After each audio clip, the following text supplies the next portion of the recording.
শুভেচ্ছা ও শ্রদ্ধা জানাচ্ছি। আজকের এই চমৎকার সময় উপযোগী সেমিনারে আমাকে প্রবন্ধ উপস্থাপক হিসাবে মনোনীত করার জন্য আয়োজক কর্তৃপক্ষকে আন্তরিক ধন্যবাদ, কৃতজ্ঞতা। আজকের সেমিনারের মূল প্রতিপাদ্য সাহিত্যে সাংবাদিকতা, সাংবাদিকতায় সাহিত্য বিষয়টি একই সঙ্গে গভীর ও আধুনিক যোগাযোগ মাধ্যমের প্রেক্ষাপটে অত্যন্ত প্রাসঙ্গিক। সাহিত্য ও সাংবাদিকতা দুটি শাখাই মানুষের চিন্তা, সমাজ ও সময়কে ধারণ করে।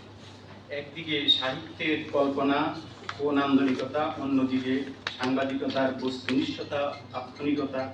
এই দুইয়ের সমন্বয়ে তৈরি হয়েছে আমাদের ভাষা ও চিন্তা চর্চার এক সমৃদ্ধ ইতিহাস।